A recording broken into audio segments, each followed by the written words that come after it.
ಬಗ್ಗೆ ಏನು ಅನ್ಕೊಂಡಿದ್ದೋ, ನಿಮ್ಮ ನಿರ್ಧಾರಗಳ ಬಗ್ಗೆ ಏನು ಅನಿಸಿಕೆಗಳಿತ್ತೋ ಮೊದಲನೇ ಸರ್ತಿ ಎಲ್ಲ ಸುಳ್ಳು ಅನ್ಸಕ್ಕೆ ಶುರು ಆಗಿತ್ತು.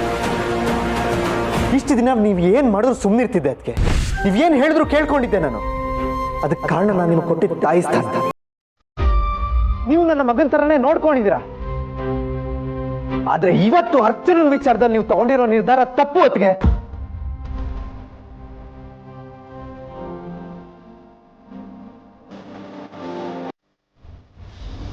ಮದ್ವೆ ವಿಚಾರದಲ್ಲಿ ಅರ್ಚನಾ ಎಷ್ಟು ಸೆನ್ಸಿಟಿವ್ ಅಂತಾನೂ ನಿಮ್ಗೆ ಗೊತ್ತು. ಅವಳು ಯಾಕೆ ಮದ್ವೆ ಆಗಿಲ್ಲ ಅಂತಾನೂ ನಿಮ್ಗೆ ಗೊತ್ತು. ಆದ್ರೂ ಅವಳ ಮನ್ಸಿಗೆ ಹರ್ಟ್ ಆಗೋ ತರ ನಡ್ಕೊಂಡ್ರಲ್ಲ, ಯಾಕೆ? ಈ ಮನೇಲಿ ನಿಮ್ಮನ್ ಬಿಟ್ಟೆ ನಾನು ಹೆಚ್ಚಾಗಿ ಪ್ರೀತಿಸೋದೆ ಅಚ್ಚುನ. ಪಾಪ ಅವಳು ನನ್ಗೆ ಮದ್ವೆನೇ ಬೇಡ, ನನ್ನ ಪಾಡಿಗೆ ನಾನು ಇರ್ತೀನಿ ಅನ್ಕೊಂಡಿದ್ದಾಳೆ.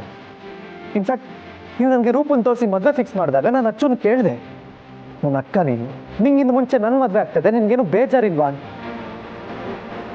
ಅದಕ್ಕೂ ನಾನು ಅನ್ಕೊಂಡಿರೋ ತರ ಆದ್ರೆ ಮಾತ್ರ ನಾನು ಮದ್ವೆ ಆಗೋದು, ಇಲ್ಲದ್ರೆ ಖಂಡಿತವಾಗ್ಲೂ ಆಗಲ್ಲ. ಇನ್ನೊಂದ್ಸರ್ತಿ ನನ್ನ ಮದ್ವೆ ವಿಷಯ ಡಿಸ್ಕಸ್ ಮಾಡಬೇಡ. ನೀನ್ ಮದ್ವೆ ಆಗ್ತಿರೋದೇ ನನ್ನ ಖುಷಿ ಅಂತ. ಯಾರಿಗೂ ತೊಂದರೆ ಕೊಡದೆ ತನ್ನ ಪಾಡಿಗೆ ತನ್ನ ಬದುಕ್ತಿರೋ ಜೀವ ಅದು. ಅವಳು ಮದ್ವೆ ಆಗ್ತೀನಿ ಅಂದಿದ್ರೆ ಎಲ್ರಿಗಿಂತ ಮುಂಚೆ ನಾನ್ ಮುಂದೆ ನಿಂತು ಮದ್ವೆ ಮಾಡಿಸ್ತಾ ಇದ್ದೆ. ಆದ್ರೆ ಅದು ಅವಳಿಗೆ ಇಷ್ಟ ಇಲ್ಲ, ಅದು ನಿಮ್ಗೂ ಗೊತ್ತು. ಆದ್ರೂ ರಾಹುಲ್ ಅಂತ ಹೇಳಿ ಇನ್ಯಾರನೋ ಕರ್ಸಿ ಅವಳ ಆಸೆಗೆ ತಣ್ಣೀರು ಎರಚಿದ್ದು ತಪ್ಪು, ದೊಡ್ಡ ತಪ್ಪು. ಹೊತ್ತಿಗೆ ಇದು ನೀವು ಗೊತ್ತಿದ್ದು ಮಾಡಿದ್ರು ಗೊತ್ತಿಲ್ಲದೆ ಮಾಡಿದ್ರು ನನಗೆ ಗೊತ್ತಿಲ್ಲ.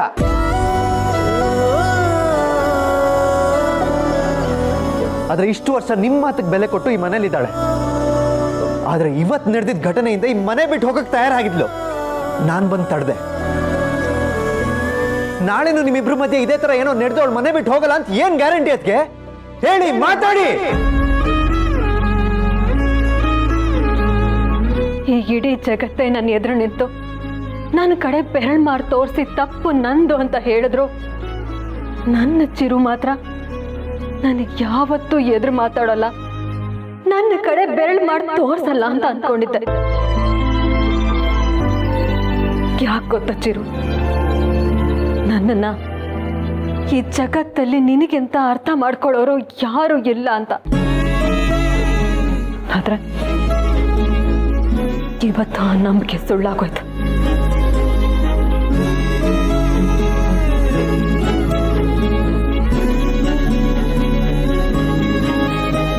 ತಪ್ಪು ನಿಂತಲ್ಲ ಚಿರು, ನೀನು ನನ್ನ ತಾಯಿ ಸ್ಥಾನ ಕೊಟ್ಟಿದ್ರು ಆ ಸ್ಥಾನನ ಉಳಿಸ್ಕೊಳಕ್ಕಾಗ್ದೇರೋ ನಂದು ತಪ್ಪು.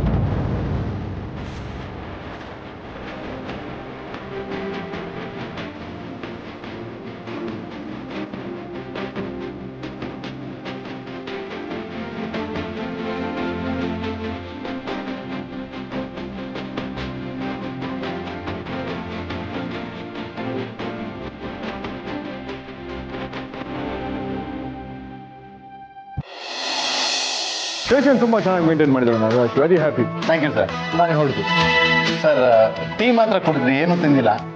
ಬಿರಿಯಾನಿ ನೋಡಿ ನಾಗರಾಜ್, ನಿಮ್ಮ ನಿಷ್ಠೆ, ನಿಯತ್ತು, ಸೇವಾ ಮನೋಭಾವ ನೋಡಿ ನನಗೆ ತುಂಬ ಖುಷಿ ಆಯಿತು. Thank you sir. ನಿಮ್ಮಂಥ ಆಫೀಸರ್ಸು ನಮ್ಮ ಡಿಪಾರ್ಟ್ಮೆಂಟ್ಗೆ ತುಂಬ ಮುಖ್ಯ. ಆ್ಯಂಡ್ ಇನ್ನೊಂದು ವಿಷಯ, ನಿಮ್ಮನ್ನು ನೋಡಿ ನಾನು ಇಂಪ್ರೆಸ್ ಕೂಡ ಆದೆ. Thank you sir. ನಾನಿಂದ ಹೋಗ್ತಿದ್ದಾಗೆ ಆಪ್ಕೋ ಎಗ್ ಗುಡ್ ನ್ಯೂಸ್ ಆಯೇಗಾ. ಗುಡ್ ನ್ಯೂಸಾ? ಏನು ಸರ್ ಅದು? ಇವತ್ತೇ ನಿಮ್ಮ ಪ್ರಮೋಷನ್ ಲೆಟರ್ಗೆ ಸೈನ್ ಮಾಡ್ತಾ ಇದ್ದೀನಿ. ಸರ್, ನಿಜ ಹೇಳ್ತಾ ಇದ್ದೀರಾ? मैं सच बोलता हूँ, सच कभी ना आज कुछ नहीं बोलता हूँ. ನಾಗರಾಜ್, ನೋ ತುಂಬ ಎಕ್ಸೈಟ್ ಆಗಬೇಡಿ. ನಿಮ್ಮ ಹಾರ್ಟ್ ವೀಕ್ ಇದ್ರೆ ಕಷ್ಟ. ನಿಮ್ಮನ್ನು ನೋಡ್ತಿದ್ರೆ ತುಂಬ ಕೊಲೆಸ್ಟ್ರಾಲ್ ಇದೆ ಅನ್ಸುತ್ತೆ. ಸರ್, ಕರೆಕ್ಟಾಗಿ ಹೇಳಿದ್ರಲ್ಲ ಸರ್. ಹೆಂಗಿದು? ನಾವಂಗೆ ನಮಗೆಲ್ಲ ಗೊತ್ತಾಗುತ್ತೆ. ಆ್ಯಂಡ್ ನಿಮ್ಮಂಥ ನಿಷ್ಠಾವಂತ ಆಫೀಸರ್ ನೆನಪಿಗೋಸ್ಕರ ಈ ಸ್ಟೇಷನಿಂದ ಏನೋ ತೊಗೊಂಡೋಗ್ಬೇಕಲ್ಲ. ಏನು ತೊಗೊಂಡೋಗ್ಲಿ? ಇಲ್ಲೇನಿದೆ? ಏನು ತೊಗೊಂಡೋಗೋದು? ಸರ್, ಏನು ಬೇಕು ಹೇಳಿ ಸರ್. ಒಂದು ನಿಮಿಷ, ಲೆಟ್ ಮಿ ಸಿ ವೇಟ್. ಏನು ತೊಗೊಂಡೋಗೋದು? ಹಾಂ, ನಿಮ್ಮ ಪೆನ್. ಈ ಪೆನ್ ಕೊಡಿ. ಈ ಪೆನ್ನ? ಸರ್, ಇದು ಬರೀ 20 ರೂಪಾಯಿ ಪೆನ್ನು. ಬೇರೆ ಏನಾದರೂ ಇದ್ರೆ ಕೇಳಿ. ನೈ ನಾನು ನಿಮ್ಮ ಪ್ರಮೋಷನ್ ಲೆಟರ್ ಸೈನ್ ಮಾಡೋಕ್ಕೆ ಈ ಪೆನ್ ಬೇಕು. ಅದರಲ್ಲೇ ಸೈನ್ ಮಾಡ್ತೀನಿ. ಆ್ಯಂಡ್ ನಿಮ್ಮ ನೆನಪಿಗೋಸ್ಕರ ನಾನು ಜೋಪಾನವಾಗಿ ಇಟ್ಕೋತೀನಿ. ಪ್ಲೀಸ್ ಕೊಡಿ. ಸರ್ ಪ್ಲೀಸ್ ಎಲ್ಲ ಯಾಕೆ ಸರ್ ತಗೊಳ್ಳಿ ಸರ್.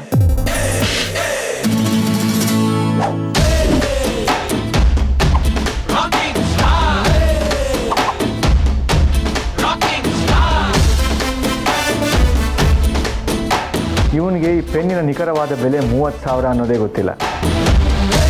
Thank you Nagaraj. ಬರಲಾ?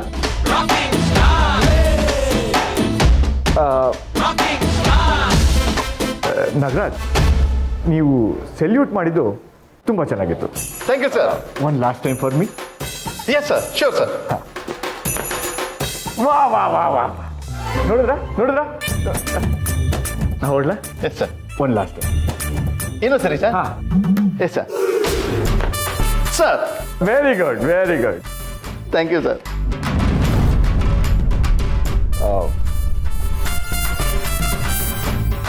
ಜಯರಾಮ್ ಅವರೇ, ನಾ ಬರಲಾ?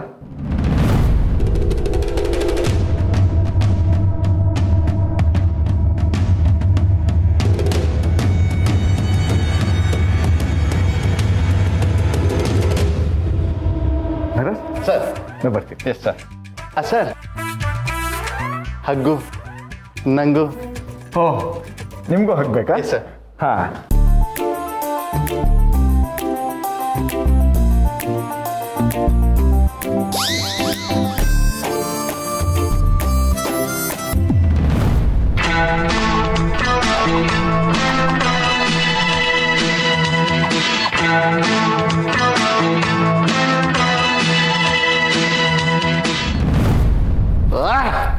ಜಯರಾಮ ಫುಲ್ ಹ್ಯಾಪಿ, ಫುಲ್ ಖುಷಿ. ಯಾ ಯಾ ಹೈ ಬರಲ್ಲ, ಎಲ್ರಿಗೂ ಬಿರಿಯಾನಿ ತಗೊಂಬಂದ್ಬಿಡು. ಹೋಗು. ಹೈ ಹೈ ದುಡ್ಡು ಕೊಟ್ಟು ತಮ್ಮ. ರೆಡಿ. ಜಯರಾಮ, ನಾಳೆಯಿಂದ ಸ್ಟೇಷನ್ ಇನ್ಚಾರ್ಜು ನಿಂದೆ. ಯಾಕಂದ್ರೆ ನಾಳೆಯಿಂದ ನಾನು ಇರೋದಿಲ್ಲ. ಸಾಹೇಬ್ರು ಹೇಳಿದ್ರಲ್ಲ, ನನಗೆ ಪ್ರಮೋಷನ್. Happy happy. ಎಲ್ಲರೂ ಬಿರಿಯಾನಿ ತಿಂದು ಎಂಜಾಯ್ ಮಾಡಿ. ಜಯರಾಮ, ನೀನು ತಿನ್ನು 2. ಓಕೆ?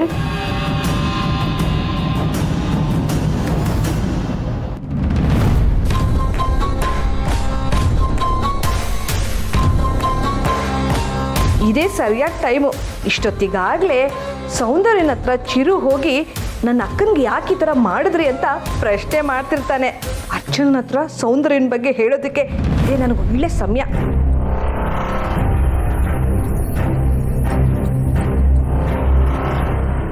ಅರ್ಚನಾ, ತಗೋ ನೀರು ಕುಡಿ.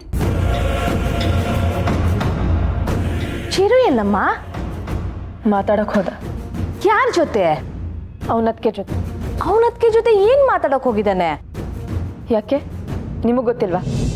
ನನ್ನ ವಿಷಯದಲ್ಲಿ ಯಾಕೆ ತಪ್ಪು ಮಾಡಿದ್ರಿ ಅಂತ ಕೇಳಕ್ ಹೋಗಿದ್ದಾನೆ. ನೋಡಮ್ಮ ಅರ್ಚನಾ, ಚಿರು ಮತ್ತೆ ನೀನು ಸೌಂದರ್ಯನ ವಿಷಯದಲ್ಲಿ ತಪ್ಪು ತಿಳ್ಕೊಂಡಿದ್ದೀರಾ. ಸೌಂದರ್ಯ ಇವತ್ತು ನಿನ್ನ ವಿಷಯದಲ್ಲಿ ಯಾವುದೇ ತಪ್ಪು ಮಾಡಿಲ್ಲ.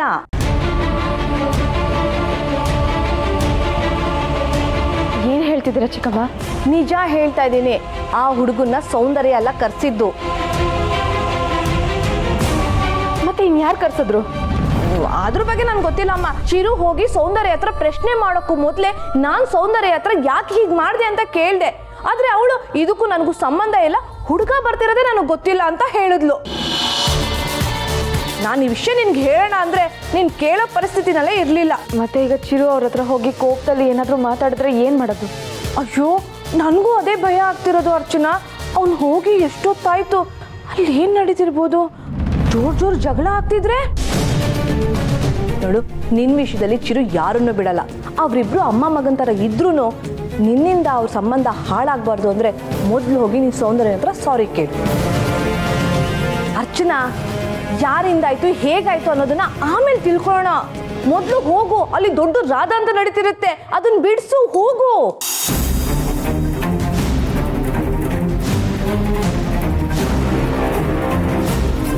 ಈ ಮನೆಯಲ್ಲಿ ಎಲ್ಲರ ಹತ್ರ ಒಂದೇ ರೀತಿ ಮಾತಾಡಿ ಬೋರ್ ಆಗಿತ್ತು.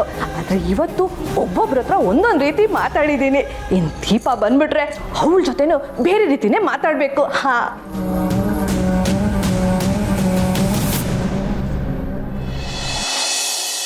ಮೋಸ್ಟ್ಲಿ ನಿನ್ನ ಫ್ರೆಂಡು ಈ ಚಾಲೆಂಜಲ್ಲಿ ಸೋಲ್ತಾನೆ ಅನ್ಸುತ್ತೆ. ಅವನು ನನ್ನ ಕಾಲು ಹಿಡ್ಕೊಳ್ಳೋದಂತೂ ಕನ್ಫರ್ಮ್. ಮೇಡಮ್, ನಮ್ಮ ಫ್ರೆಂಡ್ಗೆ ಚಾಲೆಂಜ್ ಅಂದರೆ ತುಂಬ ಇಷ್ಟ. ಅವ್ನು ಸೋಲೋ ಗಂಡೇ ಅಲ್ಲ, ಅವ್ನು ಗೆದ್ದೇ ಗೆಲ್ತಾನೆ. ಓಹೋ, ಅದು ಹೇಗೆ ಹೇಳ್ತೀಯಾ? ಅಲ್ಲಿ ನೋಡಿ ಮೇಡಮ್, ಅವನು ಗೆದ್ದಿದ್ದಾನೆ ಅನ್ನೋದಕ್ಕೆ ಅವನ ಮುಖದಲ್ಲಿರೋ ಆ ನಗುನೇ ಸಾಕು.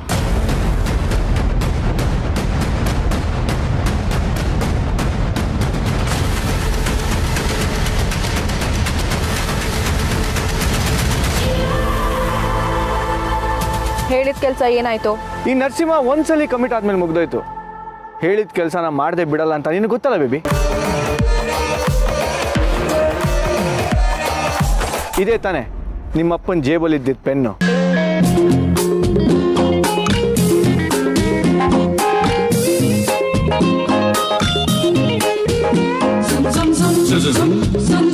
ನಿಜವಾಗ್ಲೂ ಇದನ್ನ ಡ್ಯಾಡಿನೇ ತಗೊಂಡ್ ಬಂದ್ಯಾ ಅಥವಾ ಬೇರೆ ಎಲ್ಲಿಂದಾನೋ ಎತ್ಕೊಂಡ್ ಬಂದ್ಯಾ? ಅಷ್ಟು ಡೌಟ್ ಇದ್ರೆ ನಿಮ್ಮ ಅಪ್ಪನಿಗೆ ಫೋನ್ ಮಾಡಿ ಕೇಳು, ಪೆನ್ನು ಯಾರಿಗೆ ಕೊಟ್ಟೆ ಅಂತ.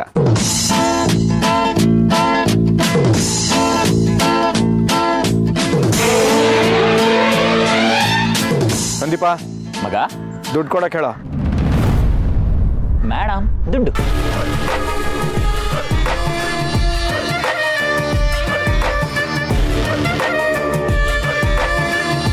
ಒಳ್ಳೆ ಕೆಲಸಕ್ಕೆ ಅಂತ ದುಡ್ಡು ತಗೋತಾ ಇದೀನಿ. ಅವಳ ಹತ್ರ ತಗೊಂಡೆ ಅಪಶಕ್ನ ಆಗ್ಬಿಡುತ್ತೆ. ನೀನೇ ತಗೊಳ್ಳೋ. ಕೊಡಿ. ಅಂತೂ ಈ ಚಾಲೆಂಜಲ್ಲಿ ಗೆದ್ದಿ ಅವ್ರ ಕಾಲಿಗೆ ಬೀಳೋ ತಪ್ಪಿಸ್ಕೊಂಡೆ ಮಗ. ಅಷ್ಟು ಸಾಕು ಕಣ. ಕಾಲಿಗೆ ಬೀಳೋದು ತಪ್ಪಿಸ್ಕೊಂಡೆ, ದುಡ್ಡು ಇಸ್ಕೊಂಡೆ. ನಡಿಯ ಮಗ.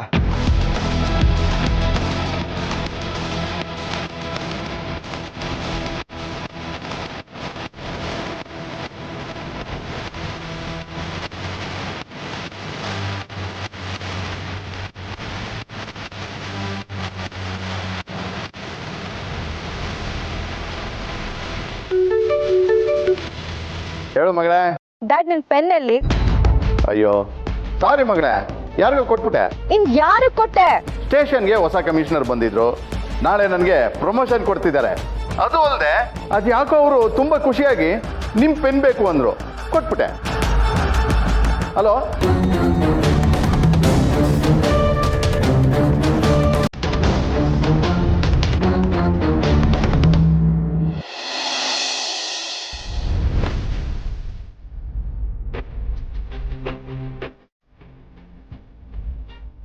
ಅದಕ್ಕೆ ಪ್ಲೀಸ್ ಹೀಗೆಲ್ಲ ಮಾತಾಡಬೇಡಿ.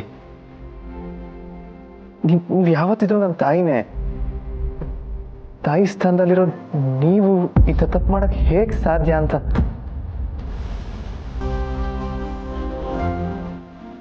ಅಟ್ ದ ಸೇಮ್ ಟೈಮ್ ಅಚ್ಚುನು ನಿಮ್ಮ ಬಗ್ಗೆ ಯಾಕೆ ಸುಳ್ಳು ಹೇಳ್ತಾಳೆ ಅಂತ.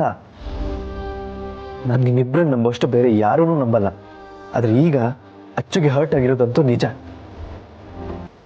ಅವಳು ಹೇಳೋ ಪ್ರಕಾರ ಅವಳಿಗೆ ಇಷ್ಟ ಇಲ್ಲದೆ ಇದ್ರು ಆ ಹುಡುಗನ ಮನೆಗೆ ಕರೆಸಿದ್ದು ನೀವು. ಅದು ತಪ್ಪಲ್ವಾ ಅದಕ್ಕೆ?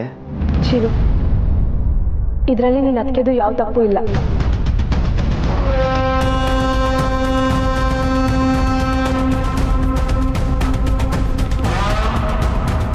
ಏನು ಹೇಳ್ತಿದ್ಯಾ ಅಚ್ಚು?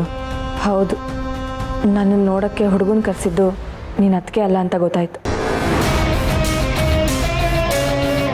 ಅದಕ್ಕೆ ಸಾರಿ ಕೇಳೋಣ ಅಂತ ಬಂದೆ. ಸರಿಯಾಗಿ ವಿಷಯ ತಿಳ್ಕೊಳ್ದೆ ನಿಮ್ಮ ಮೇಲೆ ಆಪಾದನೆ ಹೊರಿಸ್ದೆ. ಈಗ ಗೊತ್ತಾಯ್ತು ಇದರಲ್ಲಿ ನಿಮ್ದು ಯಾವ ತಪ್ಪು ಇಲ್ಲ ಅಂತ. ನಿಮ್ಮ ಮೇಲೆ ಕೂಗಾಡಿ ಆಪಾದನೆ ಹೊರಿಸೋದಕ್ಕೆ ದಯವಿಟ್ಟು ನನ್ನ ಕ್ಷಮಿಸಿ.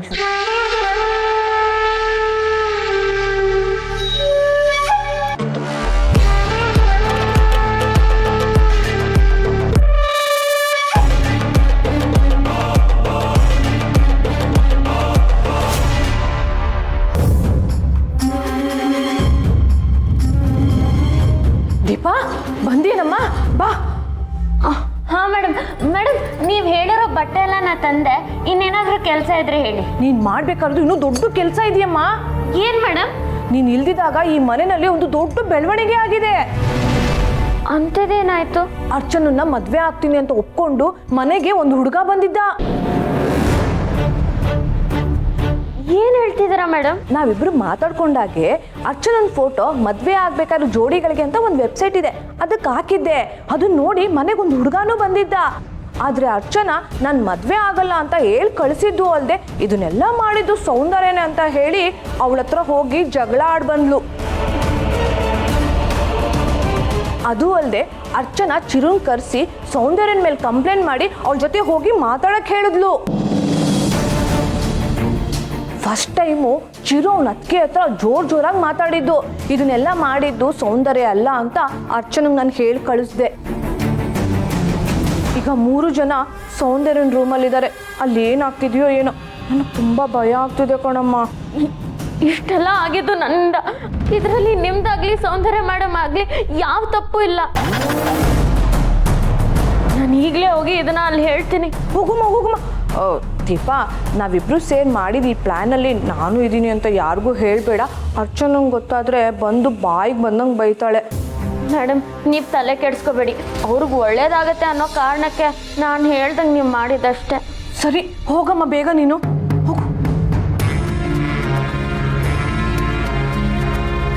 ಅಪ್ಪ, ಈ ಆಟದಲ್ಲಿ ನಾನು ಬಚಾವಾದೆ.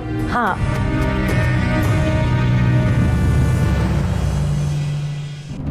ಈ ಮನೇಲಿ ನನ್ನನ್ನು ಕಂಡ್ರೆ ಆಗದೆ ಇರೋ ಏಕೈಕ ವ್ಯಕ್ತಿ ಅಂದರೆ ಅದು ನೀವೇ. ನಿಮ್ಮನ್ನು ಕಂಡ್ರೆ ನನಗೂ ಅಷ್ಟಕ್ಕಷ್ಟೇ, ಅದು ನಿಮಗೂ ಗೊತ್ತೇ ಇದೆ.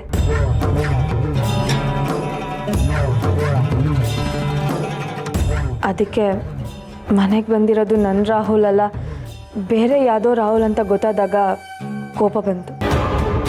ಈ ಥರ ಯೋಚನೆನ, ಈ ಥರ ಕೆಲಸನ ಮಾಡೋ ಧೈರ್ಯ ಬೇರೆ ಯಾರಿಗೂ ಇರಲ್ಲ, ನಿಮಗೆ ಅಂತ ನನಗನ್ನಿಸ್ತು. ಅದಕ್ಕೆ ನೇರವಾಗಿ ನಿಮ್ಮ ಹತ್ರ ಬಂದು ನಿಮ್ಮನ್ನು ಬೈದ್ಬಿಟ್ಟೆ. ಸುಕನ್ಯಾ ಚಿಕ್ಕಮ್ಮ ಬಂದು ಹೇಳ್ದಾಗ್ಲೇ ಗೊತ್ತಾಗಿದ್ದು ಆ ಹುಡುಗ ಬಂದಿದ್ದಕ್ಕೂ ನಿಮಗೂ ಯಾವ ಸಂಬಂಧನೂ ಇಲ್ಲ ಅಂತ. ಹಾಗಾದ್ರೆ ಯಾರು ಹುಡುಗನ ಕರೆಸಿದ್ದು? ನಾನು.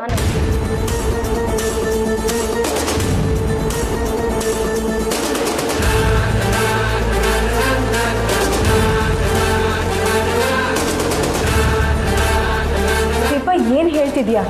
ನೀನಾ? ನಾನು ನಂಬಲ್ಲ.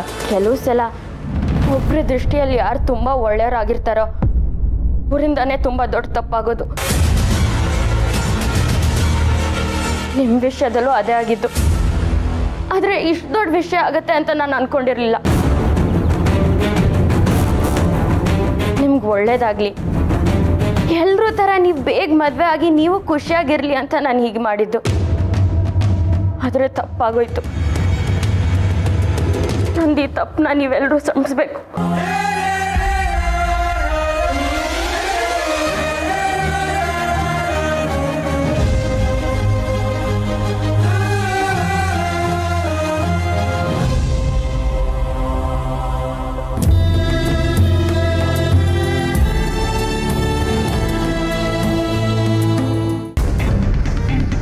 ಏನ್ ಸೌಂದರ್ಯ ನೀನು! ಎಲ್ಲರೂ ಒಂದು ಕಲ್ಲಲ್ಲಿ 2 ಹಕ್ಕಿ ಹೊಡೆದ್ರೆ ನೀನು 3 ಹಕ್ಕಿ ಹೊಡೆದಿದೀಯಲ್ಲ. ನೀನ್ ಬುದ್ಧಿವಂತಿಕೆ ಮುಂದೆ ನನ್ನ ಅನುಭವ ಸೋತೋಯ್ತು. ಈ ಪ್ಲಾನ್ ಏನೋ ಸಕ್ಸಸ್ ಆಯ್ತು. ಮುಂದೆ ಏನು? ಈ ಸೌಂದರ್ಯ ಹೇಳಲ್ಲ, ಮಾಡಿ ತೋರಿಸ್ತಾಳೆ.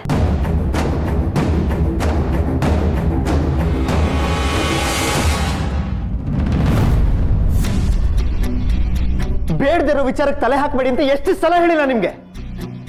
ಇವತ್ತು ನೀವು ಮಾಡಿದ ಕೆಲಸದಿಂದ ನನ್ನ ಅತ್ತಿಗೆ ಹತ್ರ ನಿಂತು ಮಾತಾಡೋ ಥರ ಆಯ್ತು. ಇದುವರೆಗೂ ಯಾಕೆ ಏನು ಅಂತ ಒಂದು ಮಾತು ಕೇಳಿರ್ಲಿಲ್ಲ ನನ್ನ ಅತ್ತಿಗೆ ಹತ್ರ ನಾನು. ಆದ್ರೆ ಇವತ್ತು ನೀವು ಮಾಡಿರೋ ಕೆಲಸದಿಂದ ಅರ್ಚನಾ ವಿಚಾರದಲ್ಲಿ ನೀವು ಮಾಡಿದ ತಪ್ಪು ಅತ್ತಿಗೆ ಅಂತ ಅವ್ರ ಹತ್ರನೇ ಹೇಳಿದೆ. ಪಾಪ ಆದ್ರೂ ಅವ್ರೇನು ಮಾತಾಡಲಿಲ್ಲ. ಎಷ್ಟು ಬೇಜಾರು ಮಾಡ್ಕೊಂಡ್ರೋ ಏನೋ. ಅವ್ರಿಗಷ್ಟೇ ಅಲ್ಲ, ನೀವು ಮಾಡಿರೋ ಕೆಲಸದಿಂದ ಅಚ್ಚುಗೆ ಎಷ್ಟು ನೋವಾಗಿದೆ ಗೊತ್ತಾ ನಿಮ್ಗೆ? ಫಸ್ಟ್ ಟೈಮ್ ಅವಳು ಮನೆ ಬಿಟ್ಟು ಹೋಗ್ತೀನಿ ಅಂತ ನಿಂತಿರೋದು. ಅವಳು ಮನೆ ಬಿಟ್ಟು ಹೋಗಿದ್ರೆ ಏನ್ರಿ ಮಾಡ್ತಿದ್ರಿ ನೀವು?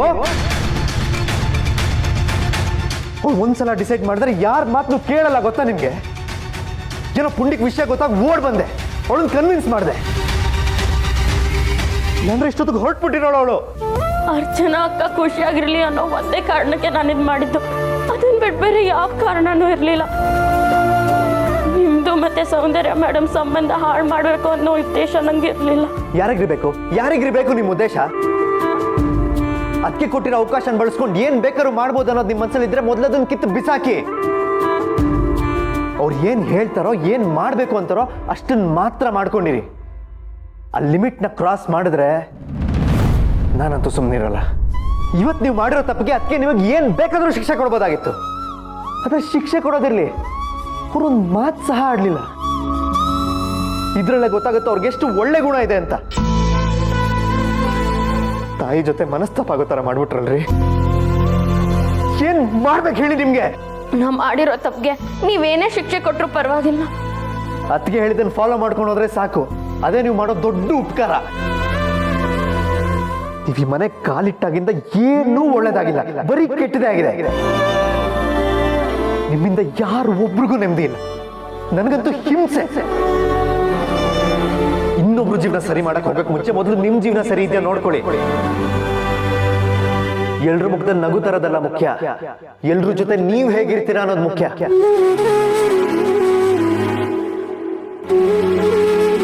ಇದೇ ಕೊನೆ. ಇನ್ನೊಂದ್ಸರ್ತಿ ಈ ತರ ಮಿಸ್ಟೇಕ್ ರಿಪೀಟ್ ಆದ್ರೆ